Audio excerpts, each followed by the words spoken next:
Offshore wind farms for green energy. The British are scanning Greek waters for green energy products such as this one. We know that they're trying to replace whatever they can from Russian energy sources. They offer enhanced credit support and know-how to Greek energy groups that will be involved in the development of offshore parks. So this is offshore. It has to do, of course, with whatever can be done from using the coastal breezes.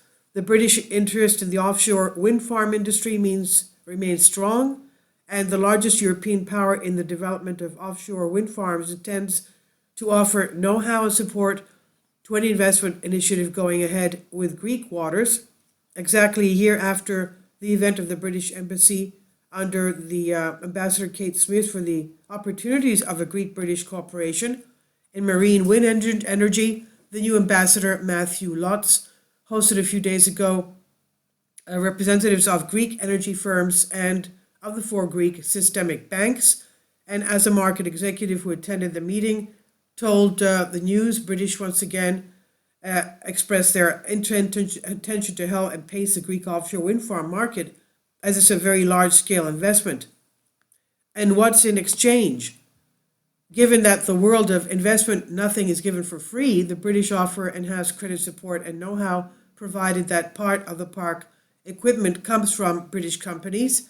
In general, the credit support for UK export finance was presented, and it provided loans for buyers of British technology and know-how, insurance and reinsurance against losses, while also offering guarantees to banks to share the risks of the financing. Britain is currently the largest European power in the development of offshore wind farms. In particular, of the 28,333 megawatts of offshore wind farms, 122 wind farms connected to the electricity grid in 12 European countries, 12,739 were located in the UK. In fact, of the 3.3 gigawatts installed in 2021, 2.3 gigawatts are located in Britain. As for the 28,000 megawatts new offshore parks planned to be installed in Europe by the year 2026, bringing the total to 56 gigawatts, 13 gigawatts are for marine parks in Britain. And as for Greece, the publication of the institutional regulatory framework for the development of operation of offshore wind farms is still expected by the government energy staff, and according to the latest presentation made by the minister, the cabinet meeting at the beginning of last November, the state envisages the definition of specific sea areas within which the offshore parks can be developed. In these, investors will be able to show interest in the specific zone commitment and explore development possibilities of a park. An auction will follow in order for the projects to receive a tariff for the energy production, and that's how those who will hit the lowest prices will qualify. Independent Power Transmission Operators, IPTO, expected to be involved in the interconnection of the parks with the electricity transmission system, with the construction of a hub in which many marine parks will be connected so that they can be connected to central networks. The offshore park industry is at the heart of Europe's climate neutral policy, with the Commission setting the bar at 450 gigawatts by 2050. The prospects are huge.